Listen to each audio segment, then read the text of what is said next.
이런 인사 할까요? 옆 성도님과 하나님은 우리와 함께 하고 계십니다.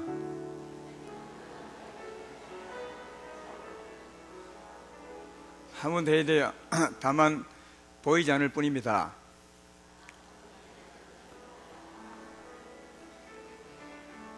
하나님은 우리와 함께 계시고 다만 우리 눈에 보이지 않을 뿐입니다. 마이크 조금 더 올려주죠. 예. 자, 하나님 말씀 보겠습니다. 출애굽기 제 3장입니다. 구약 성경 83페이지 출애굽기 3장 1절부터 5절까지 보겠습니다. 출애굽기 3장 1절부터 모세가 그의 장인 미디안 제사장 이드로의 양떼를 치더니 그 떼를 광야 서쪽으로 인도하여 하나님의 산 호렙에 이르매 여호와의 사자가 떨기나무 가운데로부터 나오는 불꽃 안에서 그에게 나타나시니라. 그가 보니 떨기나무에 불이 붙었으나 그 떨기나무가 사라지지 아니하는지라. 이에 모세가 이르되 내가 돌이켜 가서 이 큰 광경을 보리라. 떨기나무가 어찌하여 타지 아니하는고 하니 그때 여호와께서 그가 보려고 돌이켜 오는 것을 보신지라. 하나님이 떨기나무 가운데서 그를 불러 이르되 모세야 모세야 하시매 그가 이르되 내가 여기 있나이다. 하나님이 이르시되 이리로 가까이 오지 말라. 내가 선 곳은 거룩한 땅이니 내 발에서 신을 벗으라. 아멘. 오늘은 불이 붙었으나 사라지지 아니한지라. 이 모습을 좀 새기 마음에 두면서 설교를 들으면 좋겠고, 또 설교 듣고 난 후에도 이 모습을 늘 마음에 간직하고 살면은 큰 유익이 있을 것이라고 생각이 듭니다. 오늘 말씀은 하나님이 처음으로 모세를 찾아온 그런 모습입니다. 모세 몇 살 때 찾아오신지 아십니까? 잘 모르시죠?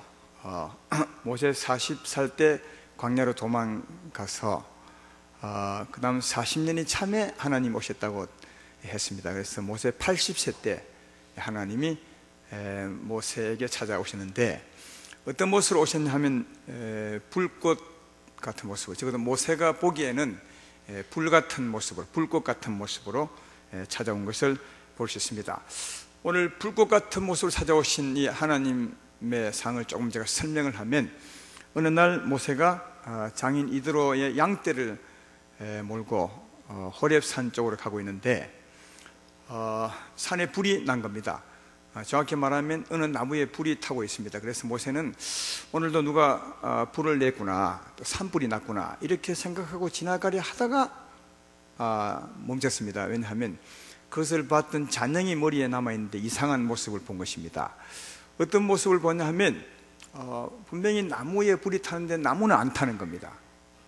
그래서 그냥 우연히 불났다 생각하고 지나가려 하다가 다시 걸음 멈춰서 돌아봤더니 진짜 나무는 안 타고 불만 나 있습니다. 정말 신기하잖아요. 보통은 나무가 태워짐으로 불이 나는데 나무는 그대로 있는데 불이 타고 있는 것입니다. 그래서 이상하게 생각하고 그 나무 곁으로 이제 가보았습니다. 그때 하나님께서 모세가 돌이켜서 오는 것을 보고 그 불꽃 가운데서 말씀하죠. 모세야 모세야. 이때 상을 보면 모세가 굉장히 놀랐을 것 같아요. 왜냐하면 지금 이상한 불이다 생각하고 조심스럽게 가는데 갑자기 그 불 가운데서 모세야 했으니까 얼마나 놀랐겠어요. 여기는 뭐 놀랬다고 기록한 말씀은 없지만 굉장히 놀랐을 것 같아요. 그래서 한동안 정신을 차리지 못하다가 정신을 차리고 모세야 부르는 말씀에 응답하죠. 내가 여기 있습니다. 그렇게 했더니 5절 말씀에 하나님이 다시 말씀하기를 내가 선 곳은 거룩한 땅이니 내 발에서 신을 벗으라. 그렇게 말씀을 했다는 겁니다. 내가 선 곳은 거룩하다고 말합니다. 근데 오늘 제가 말씀드리고 싶은 것은 예전에는 이 땅이 거룩한 땅이 아니었거든요. 왜냐하면 모세가 접근하지 못할 만큼 거룩한 땅이 아니었다고요. 오늘은 거룩한 땅이 이곳이 오지 말라 그렇게 말씀했는데 예전에는 그런 땅이 아니었던 것은 여기 보다시피 모세는 아마 매일 양떼를 끌고 이 산을 지나다녔을 것이고, 또 양떼가 풀을 뜯고 똥도 싸고 또 오줌도 싸고 그러한 땅 아니겠습니까? 근데 거룩한 땅이 아니었는데 오늘은 거룩한 땅이라고 말합니다. 이것을 보면 거룩한 땅은 어떻게 거룩한 땅이 되냐 하면, 거룩한 땅은 정해져 있는 것이 아닙니다. 어째서 거룩한 땅이 되는 것입니까? 거룩한 하나님이 임하시면 거룩한 땅이 되는 겁니다. 그러니까 하나님으로 거룩한 땅이 되는 거죠. 이와 똑같은 말씀이 또 다른 곳에 있습니다. 여호수아기 5장 15절에 보면 이와 같은 말씀이 있습니다. 거기 보면 이런 말씀이 있죠. 여호와의 군대의 대장이 여호수아에게 이르되 내 반에서 신을 벗으라. 내가 쓴 곳은 거룩하니라 하니 여호수아가 그대로 행하니라. 여리고 앞에 여호수아가 이스라엘 백성들을 이끌고 여리고 성을 무너뜨리고 그 앞에 갔을 때 하나님의 군대 장관이 나타나서 여호수아에게 하는 말씀이에요. 이 땅은 거룩한 땅이니 내 발에서 신을 벗으라, 그렇게 말합니다. 그 땅도 전에는 거룩한 땅이 아닙니다. 이스라엘 땅도 아니고요, 또 하나님이 구별한 땅도 아니고, 오히려 더 어떤 땅이냐 하면 여리고니까 이스라엘의 적이 늘 왕래하던 땅, 추하고 오히려 어둠이 있는 땅인데, 오늘은 하나님이 그 땅이 거룩하다 말씀한 겁니다. 왜 거룩하다 하시겠어요? 하나님이 임하셨기 때문에. 여러분, 거룩함은 하나님과 관계에 있습니다. 하나님이 임하시면 그 땅은 거룩함이 되고, 하나님이 임하지 않으면 그 땅은 그 땅에 불과한 것입니다. 거룩함은 언제나 하나님으로 구별된다는 사실을 알 수 있습니다. 보통 우리가 거룩함을 잘 이해하지 못할 때가 많은데, 우리 아이들이 이렇게 막 가볍게 춤을 추면 성전에서 말이죠, 어른들이 말하기를 좀 거룩해야지, 왜 그렇게 방정스럽게 춤을 추냐, 이렇게 말할 때가 많은데, 그건 잘못된 말입니다. 거룩함은 방정스럽거나 아니면 행동이 무겁거나 이와 전혀 관계 없습니다. 조금은 가볍게 행동하고 춤을 춰도 하나님이 계시면 거룩한 곳이고, 그러나 거룩하게 거룩 입을 벌려서 노래를 부르더라도 하나님이 안 계시면 거룩하지 않은 겁니다. 그러니까 우리의 거룩 사상을 조금 바꿀 필요가 있습니다. 거룩함은 거룩한 하나님과 관계가 있습니다. 하나님이 임하시면 거룩한 곳이 되고, 하나님이 임하지 아니하면 거룩한 곳이 안 되는 겁니다. 왜냐하면 하나님만이 거룩하시기 때문에 그렇습니다. 근데 이 말씀은 우리 사람에게 굉장히 중요한 건데, 사람에게도 마찬가지입니다. 사람에게도 하나님이 임하시면 거룩한 사람이 되는 겁니다. 그러면 전에 우리는 거룩한 사람이 아니었습니다. 여리고 앞에 그 땅처럼, 호렙산의 그 땅처럼 거룩한 땅이 아니었죠. 오히려 어떤 땅이었습니까? 우리는 하나님이 계신 곳이 아니라 사망의 세력을 잡은 자, 악한 영들이 거주하는 영적인 땅이었음을 우리가 잘 알고 있죠. 그러니까 귀신들이 왕래하던 땅, 하나님의 원수들이 왕래하던 땅, 여리고 앞 그 땅 같은 땅이었고, 또 악한 짐승들이 똥을 싸고 악한 짐승들이 오줌을 누고 했던 그런 땅이지만, 하나님이 임하시면 거룩한 사람이 되는 것입니다. 왜냐하면 하나님이 거룩하시거든요. 이미 여기 계신 분들은 아마 하나님을 영접한 분들이 다는 아니겠지만 대부분이 하나님을 영접하고 계실 것입니다. 하나님을 영접하고 계신 분들은 그 하나님 때문에 거룩한 것입니다. 하나님의 거룩한 백성이 된 것이고 거룩한 자녀가 된 것입니다. 지금 지난날에 우리가 어떻게 살았느냐는 관계없습니다. 다 우리는 죄인처럼 살았지 않습니까? 흉악한 죄, 수많은 죄를 짓고 살았으나 우리 죄를 용서하시고 하나님이 오시면 우리는 거룩한 심령이 되고 거룩한 백성이 됩니다. 그러니까 지난날의 삶과 관계없습니다. 지금 삶도 사실은 관계없습니다. 지금 내가 완벽하게 100% 거룩하게 못 산다 해도 하나님이 나와 함께 계시면 나는 거룩한 것입니다. 내 말 이해되면 아멘 합시다. 그 하나님이 영원히 계시면 영원히 거룩한 것입니다. 하나님으로 말미암아. 그래서 하나님이 우리와 함께 계셔서 내가 세상 끝날까지 너와 함께 할 것이라 그렇게 말씀했으므로, 세상 끝날까지 거룩하고 세상 끝나고 나면 천국 갈 테니까 거기서는 더 거룩하고, 그래서 하나님이 임하셨으면 지금부터 영원토록 거룩한 자가 되었음을 믿으시기 바랍니다. 우리가 하나님 임하시면 죄인 같았던 우리가 거룩하게 되는 것은 오늘 하나님이 임하시는 그 나무를 보아도 알 수 있습니다. 하나님이 임하신 나무는 어떤 나무였습니까? 떨기나무라고 하죠. 여러분, 호렙산에 떨기나무밖에 없겠습니까? 굉장히 많은 종류의 나무가 있을 텐데 하필이면 그 많은 나무 중에 하필이면 하나님이 떨기나무에 임하겠어요. 떨기나무는 제일 못된 나무 가시나무거든요. 좋은 나무도 많은데 또 하나님을 생각 없이 임하시는 일하시는 분이 아니신데 정말 다 미리 보고 다 아시고 행하시는 하나님이신데 하필이면 제일 못된 나무 떨기나무에 임하셨겠냐 하는 겁니다. 왜 그래요? 이 떨기나무 가시나무는 우리 인생 죄인들을 상징합니다. 성경에 보면 곳곳에서 가시나무 떨기나무가 많이 나오는데 그 떨기나무는 죄인을 의미하는 겁니다. 죄인을 비유한 나무입니다. 그래서 떨기나무 하면 우리 죄인과 같다고 생각하면 맞습니다. 마태복음 7장 15절로 16절에 예수님의 비유를 봐도 알 수 있죠. 거짓 선지자들을 삼가라. 양의 옷을 입고 너에게 나오나 속에는 노랗길하는 일이라. 그들의 열매로 그들을 알지니 가시나무에서 포도를 은근키에서 무화과를 따느냐. 이게 거짓 선지자를 두고 가시나무와 은근키로 비유하고 있습니다. 은근키도 가시나무죠. 근데 거짓 선지자는 누구냐 하면 양의 옷을 입었으나 속에는 일이라는 거예요. 그러니까 마음은 이리 같은 사람인데 겉으로는 깨끗한 양 같은 사람을 말하거든요. 이게 거짓 선지자. 이게 우리 사람들의 다 똑같은 모습 아니겠습니까? 여러분도 전에 그렇게 살았겠지만 지금도 이리 사는 분 있죠. 이렇겠지만 다 우리 인생은 죄인인데 속은 일인데 겉으로는 일이 아닌 척하고 양인 척 이렇게 사는 게 우리 인생이거든요. 근데 이제 문제는 그런 사람이 예수님을 증거하는 사람이라면 그런 거짓 선지자죠. 그러니까 거짓 선지자가 누구냐 하면 예수님 안 믿는 사람 같은 사람이 예수님을 증거하고 있는 사람이 거짓 선지자예요. 따라서 거짓 선지자는 안 믿는 사람과 꼭 같은 모습 아니겠습니까? 근데 안 믿는 사람을 가리켜서 여기는 비유로 가시나무와 은근키 같다고 그렇게 말씀하는 거 보면 이 가시나무는 우리 인생 죄인을 의미한다는 사실을 잘 알 수가 있습니다. 여러분, 가시나무 은근키가 언제부터 생긴지 아십니까? 하나님이 처음 천지를 창조할 때 만든 게 아니에요. 언제 생겨났습니까? 우리 인생이 범죄함으로 하나님을 떠났을 때 그때부터 땅에서 가시가 나기 시작했어요. 가시나무와 죄인은 밀접한 관계가 있어요. 그래서 성경은 곳곳에서 우리 인생을 가시나무 같다고 비유하고 있는 것입니다.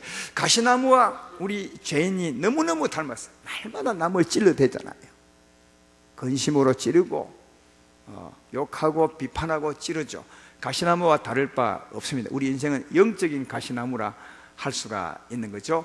그러니까 떨기나무에 임하셨다는 말은 하나님이 뭡니까? 죄인 같은 우리 인생 죄인에게 임하실 것을 미리 예언하고 있는 것입니다. 이제 첫째로는 모세 앞에 임하셨으니까 모세 너가 떨기나무 같다는 것입니다. 왜? 모세에게 임하셨으니까요. 모세 너가 떨기나무와 같다는 거고, 또 하나는 언젠가 하나님이 떨기나무 같은 인생에게 임하실 것을 미리 예언한 거죠. 실제로 이 예언의 말씀대로 먼 훗날 우리 떨기나무 같은 죄인에게 불로서 임하잖아요. 그것이 어디에 있습니까? 사도행전 2장 1절로 4절에 있죠. 한번 읽어보겠습니다. 사도행전 2장 1절로 4절에 보면 이런 말씀이 있습니다. 오순절날이 이미 이르매 그들이 다 같이 한 곳에 모였더니 홀련히 하늘로부터 급하고 강한 바람 같은 소리가 있어 그들이 앉은 온 집에 가득하며, 그 다음 봐요. 마치 불의 해처럼 갈라지는 것들이 그들에게 보여 각 사람 위에 하나씩 임하여 있더니 그들이 다 성령의 충만함을 받고 성령이 말하게 하심을 따라 다른 언어들도 말하기 시작하니라. 성령이 임하셨는데 다른 표현으로 불이 임하셨다고. 사람마다 막 불꽃이 피어 있는 거예요. 오늘 본문에 보면 떨기나무에 불이 타고 있는 것처럼 먼 훗날 떨기나무와 똑같은 사람에게서 불이 타고 있는 거죠. 그러니까 사랑하는 여러분, 떨기나무에 하나님이 불꽃으로 임하신 것은 언젠가 떨기나무 같은 인생에게 내가 임할 것임을 예언해 준 거죠. 그 예언대로 예수님 십자가 죽으시고 난 후에 그 십자가를 믿는 사람에게 성령이 임하사 그 사람에게서 불꽃을 태우고 있는 것을 잘 볼 수가 있습니다. 그렇다면 사도행전 2장 쪽 전에 읽었던 그 말씀에 하나님이 임하사 불처럼 불꽃을 태우고 있는데 이 사람들은 어떻게 되었다는 말입니까? 거룩하게 되었다는 거예요. 하나님이 임하셨으므로 거룩한 사람이 되었다는 거예요. 지금 우리도 이때처럼 성령을 받으셨지 않습니까? 십자가 믿음으로 성령을 받으셨습니다. 근데 우리에게는 불이 안 보이죠. 그러니까 하나님이 그때는 성령을 불로 보이게 한 겁니다. 의도적으로. 성령이 임하셨는데 성령은 안 보이니까, 원래 하나님은 영이시니 안 보이잖아요.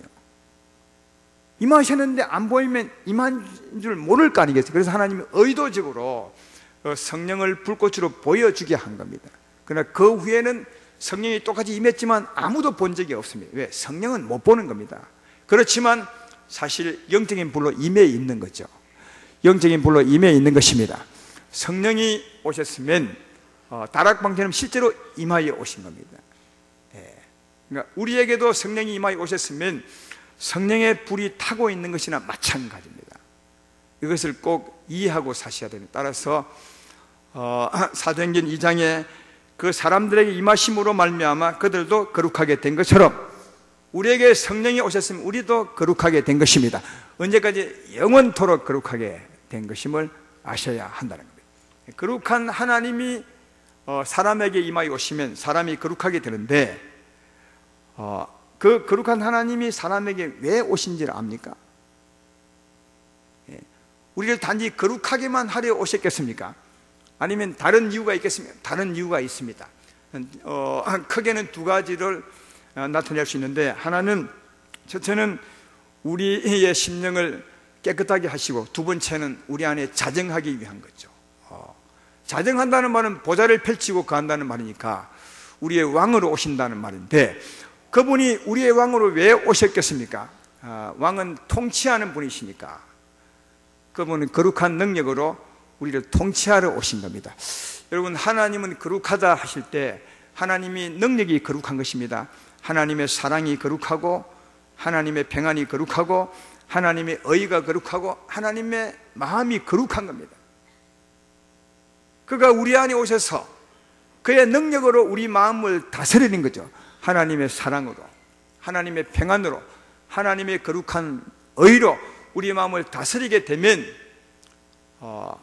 그 다음 우리의 삶이 어떻겠습니까? 자연히 그분으로 말미암아 사랑하게 되고 평안하게 되고, 그렇게 해서 의롭게 살게 되고. 제 말 이해되면 아멘 합시다. 우리에게 오셔서 우리의 왕으로서 우리 심령에 자정하시고 그의 거룩한 능력으로 우리 마음을 다스리면, 통치하면 우리 마음이 거룩하게 되죠. 주의 은혜가 충만하게 되죠. 그러면 자연히 우리 마음에서의 행동이 나오는 바 사랑하게 되고 또 의롭게 살게 되고 평안하게 되는 것을 알 수가 있습니다. 하나님은 우리를 통치하사 거룩한 삶을 살게 하려고 우리 안에 오셨다는 거예요.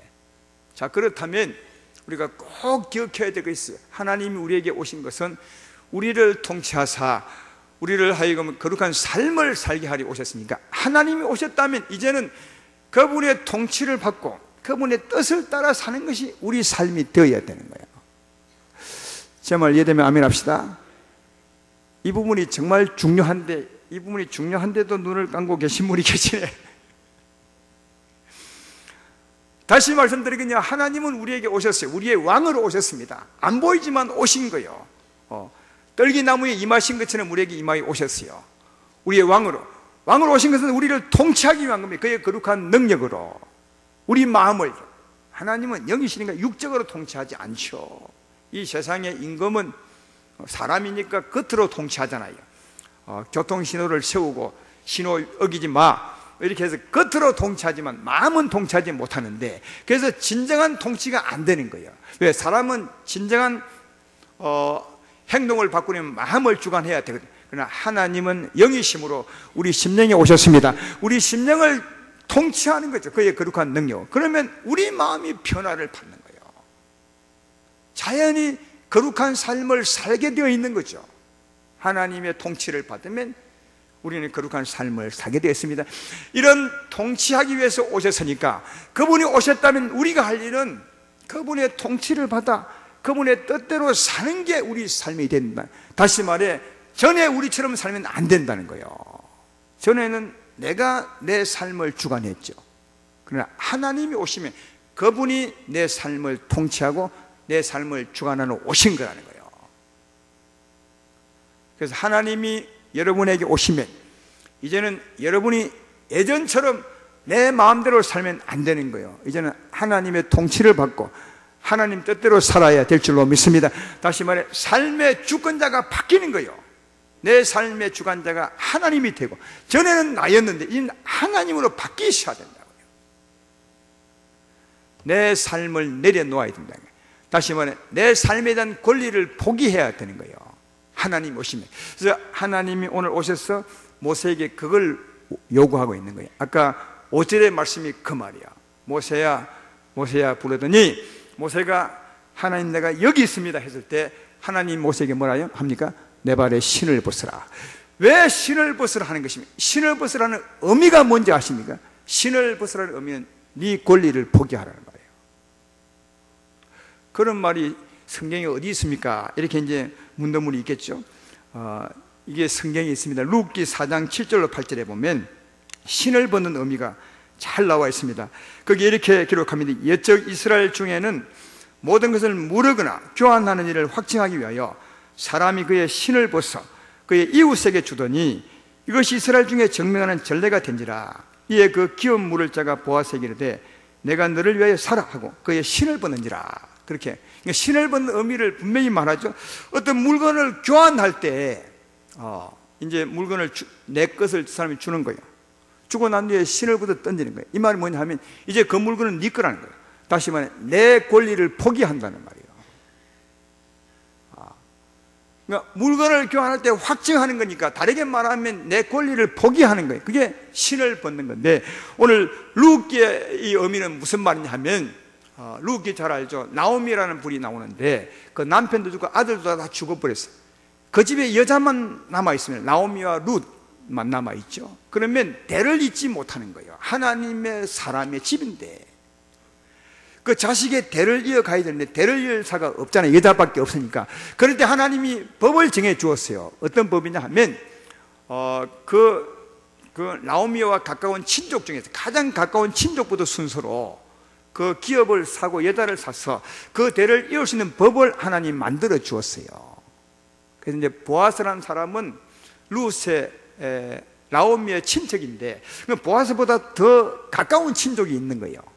예. 그 사람이 나오미의 기업을 사서 또 룻을 사서 그 대를 이을 수가 있는 거예요. 친족, 가장 가까운 친족인데 그래서 보아스가 그 사람을 부르고 장로들을 다 불러서 동네 앞에 모으고 말하는 거예요. 네가 가장 가까운 친족이므로 이 룻의 기업을 사고 룻을 사서 그 대를 이어주겠느냐. 근데 대를 이을 때는 자기 이름으로 있는 것이 아니라 룻의 죽은 남편 이름으로 대를 이어야 돼요.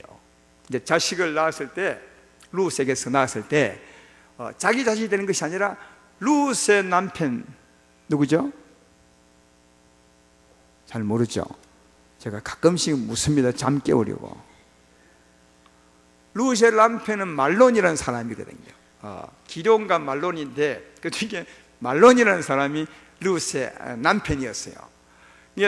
그 남편은 죽었는데 이 룻의 여인을 사서 대를 이어갈 때는 말론의 이름으로 그 자식이 이를 이어가는 거예요. 그러니까 그 기업을 사서 물리대 안 하죠. 손해보니까. 자기 이름으로 하면 당장 살 텐데 여자도 하나 사고 또 기업도 살 텐데 안 하는 거예요. 그래서 이 보아스가 그 가까운 친족에게 물었던 거예요. 네가 살 거냐? 네가 안 사면 내가 살 거다. 그게 보아스의 말이에요. 그때 이제 이 가까운 친족이 어떻게 하느냐면 신을 벗어 던지면서 내 안 하겠다 그렇게 하는 거예요. 안 하겠다. 권리를 포기하는 거예요. 나오미의 기업을 사서 그 대를 이을 권리를 나는 포기합니다. 이게 신을 던지는 의미거든요. 그래서 신발을 던지는 것은 내 권리를 포기하겠다는 말인데 오늘 하나님이 모세 앞에서 내 신을 벗으라. 나는 거룩한 하나님이 내 신을 벗으라. 이 말은 어떤 권리를 포기하는 것입니까? 아까 보아스 룻의 기업을 모을 그 사람은 기업을 물지 않겠다는, 기업을 무는 권리를 포기했다는 말인데, 오늘 하나님 앞에 있는 모세는 어떤 권리를 포기하는 말입니까? 하나님이 삶의 권리를 포기하라는 거예요. 내가 거룩한 하나님으로 내게 임하여 너를 통치할 테니까 이제는 네 삶의 권리를 포기하라. 지금까지는 네가 네 삶을 살았지만 이제 내가 너의 삶을 통치하러 왔으니까 나의 통치를 받아 내 뜻대로 살아야 할 것이 아니냐. 그러므로 이제는 네 마음대로 살지 말고 네 삶의 권리를 포기하라. 네 발에 신을 벗어 던지라. 그렇게 했던 것입니다. 그러니까 신을 벗어 던진다는 말은 내 삶의 권리를 포기하는 겁니다. 하나님이 찾아오시면 그 하나님은 우리 삶을 통치하고 주관하러 오신 겁니다. 여러분에게 하나님이 찾아오셨죠. 왜 오신 것입니까? 우리 삶을 주관하러 오신 겁니다. 거룩한 능력으로 우리 심령을 주관하고 그 거룩한 능력으로 우리 삶을 주관하러 오신 겁니다. 따라서 이제는 내가 내 뜻대로 살면 되는 것이 아니라 이 능력의 통치를 받아 주의 뜻대로 사는 게 하나님을 모신 자의 삶이라는 거예요. 그래서 하나님은 그 의미를 모세에게 요구하는 거예요. 네 발에 신을 벗으라. 그러므로 사랑하는 여러분, 하나님을 모셨습니까? 영생도 얻었고 하나님의 거룩한 백성이 된 것이고 영원한 자녀가 되었습니다. 믿으면 아멘 합시다. 그것만이 아니요, 하나님은 진짜 뭘 원하냐? 네 삶을 포기하라는 거예요. 내가 내 왕으로 네 삶을 통치하러 네 심령에 왔고 내 보좌를 네게 펼쳐서 내 거룩한 능력으로 통치하여 네가 내 뜻대로 살게 하려고 왔으니 이제는 네 발에 신을 벗어라. 그래서 모세는 신발을 벗어 던졌을 거예요. 그것처럼 여러분들도 삶의 권리를 하나님 앞에 드리십시오. 하나님, 맞습니다. 주님이 내 왕으로 오셨으니 내 삶을 포기합니다. 내 신을 벗습니다. 내 삶을 통치하여 주십시오. 이런 모습으로 서는 게 오신 하나님 앞에 맞는 거라는 거예요. 근데 이 하나님의 통치를 정말 살면서 잘 받으려면 오늘 그 모세가 보았던 그 광경을 꼭 우리도 보고 새겨야 되는 겁니다. 모세가 본 광경, 이상한 광경은 무엇이었습니까? 오늘 본문에서 가장 키포인트 같은 말씀이 뭐죠? 모세가 본 광경, 하나님이 보여준 광경이 뭡니까? 떨기나무에 불은 붙었는데 안 타는 거예요. 이게 오늘 말씀의 주제 같아요. 불은 붙었는데 여러분, 불은 붙은 나무가 탄다면 모세 별로 크게 생각지 않았을 거예요. 근데 불은 붙었는데 안 타고 있으니 이게 모세에게 아주 강하게 심긴 거예요. 사랑하는 여러분, 불이 타오르고 있다면 뭔가 타거나 아니면 어딘가에서 나오는 겁니다. 떨기나무는 타지 않아요. 그러니까 떨기나무가 타면서 나는 불꽃이 아닙니다. 그럼 이 불은 어디서 나오는 겁니까?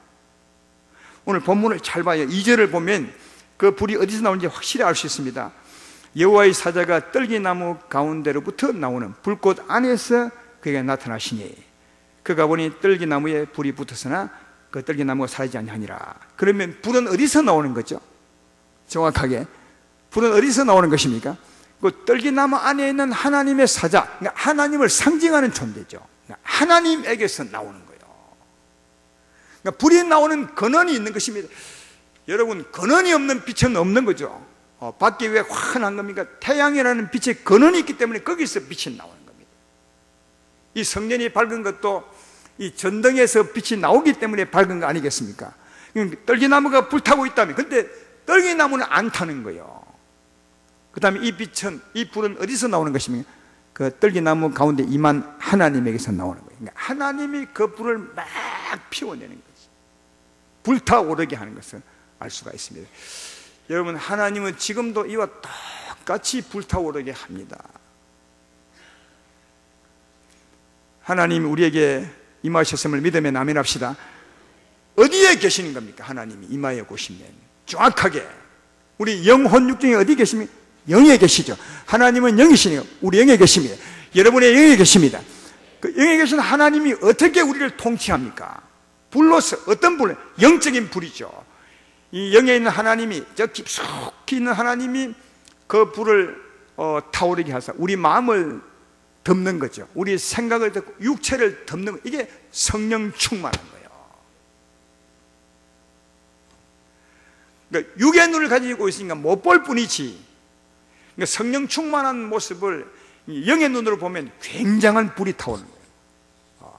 떨기나무를 팍 불러서 태우듯이 그 불이 어디서 나온다? 하나님에게서 나오는 거예요. 여러분 안에 하나님이 계시지 않습니까? 그 하나님이 이 불을 타오르게 하는 거죠. 우리 마음과 육체와 우리 그까지 타오르게. 이게 여러분 하나님의 불입니다.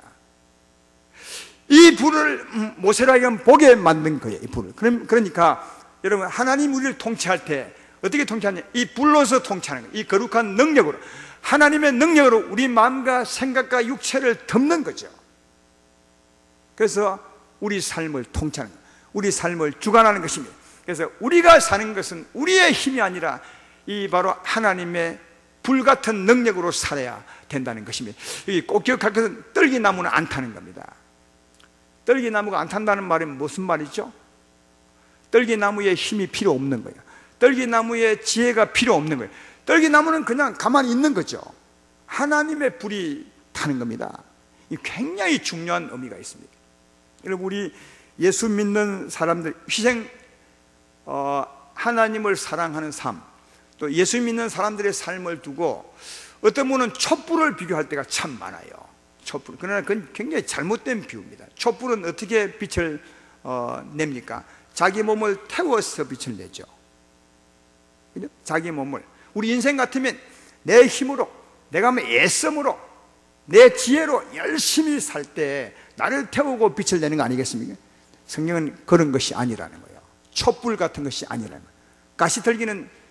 떨기나무는 전혀 안 타는 거예요. 다만 누구의 불입니까? 하나님의 불이라는 거예요.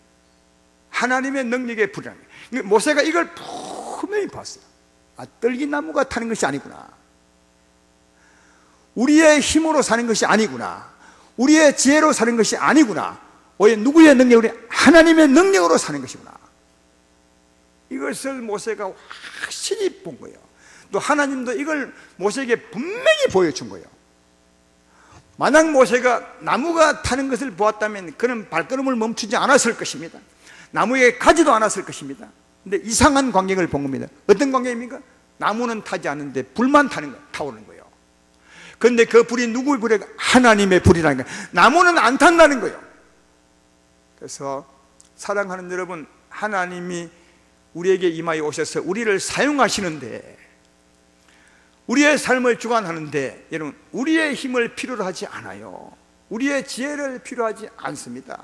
오직 무엇으로? 하나님의 능력으로, 성령의 불같은 능력으로 우리를 주관하사 우리의 삶을 주관한다는 사실을 잘 알 수가 있습니다. 그러니까 모세는 이걸 너무 세게 받았어. 오늘도 보니까 너무 정말 이 형상을 확실히 새긴 것 같잖아요. 하나님도 새겨 주었어요. 그래서 이후에 다음 주부터 말씀하겠지만, 모세가 애굽 땅에 가서 하나님의 종으로 사역하죠. 사역하는데 절대로 자기 힘으로 안 해요. 자기 지혜로 안 합니다. 자기 마음대로 안 삽니다.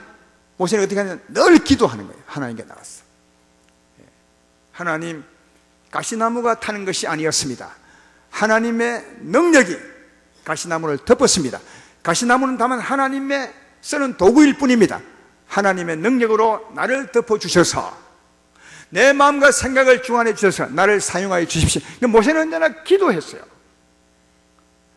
자기 힘으로 자기 지혜로 일하려고 하지 않고 모세는 하나님께 나가 기도했다고. 왜? 하나님의 능력으로 사는 것을 보았기 때문에 그런 것입니다.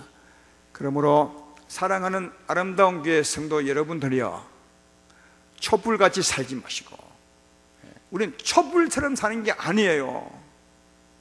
하나님은 여러분의 힘을 필요로 하는 것이 아닙니다. 여러분의 지혜도 필요하지 않습니다. 우리는 다만 하나님이 사용하는 도구일 뿐입니다. 하나님께서 우리 가운데 임하시고 성령의 불을 타오르게 하사 그 능력으로 살게 하는 겁니다. 그 능력으로 말하게 하시고 그 능력으로 아름다운 삶을 살게 하십니다. 이 모세가 본 이 그림에서 이 부분을 확실히 새기셔서 남은 생에 우리 주의 은혜로 살아가는 여러분 되기를 주의 이름으로 축원합니다. 그러므로 마지막으로 주 앞 여러분에게 말씀드리거니와 모세가 받은 이 형상을 확실히 여러분에게 심으십시오. 떨기나무는 타지 않지만 불은 붙었으나 떨기나무는 타지 아니하는 것이다. 이걸 새긴다면 우리는 기도할 수밖에 없을 것입니다. 하나님이시여, 성령의 불을 높이 타오르게 하셔서 내 마음과 생각을 덮어주시고 내 몸까지 덮어주시고 하나님의 통치를 받아 사는 자가 되게 하여 주시옵소서. 내 힘으로 살지 말게 하시고 내 지혜로도 살지 말게 하시고 하나님의 능력으로 살게 하여 주시옵소서. 이렇게 기도하게 될 것이고, 그럴 때 주님은 큰 능력으로 우리를 덮어주게 될 것입니다. 그때 우리는 자연스럽게 내가 내 뜻대로 사는 자가 되지 않습니다. 다시 말해 자연스럽게 신발을 벗을 수밖에 없는 자가 되는 거죠. 여러분 생각해 봐요. 하나님의 은혜가 우리 마음을 주관하고 하나님의 뜻이 내 삶을 주관하게 되면 하나님에게 잡혀 사는 자가 되는데 어떻게 내 마음대로 살 수 있겠어요? 성령의 불이 나를 태우면 나는 저절로 내 신발을 벗게 되는 겁니다. 신발을 벗으려고 하지 않아도 저절로 벗게 되는 것을 볼 수가 있는 거죠. 그러므로 이 그림처럼 주 앞에 나와 기도함으로 말미암아 성령의 불타오르는 그 능력으로 또 성령의 지혜로 사셔서 주 앞에 신발을 날마다 벗어드리고 주의 뜻대로 살아가는 복 있는 여러분 되기를 주의 이름으로 축원합니다.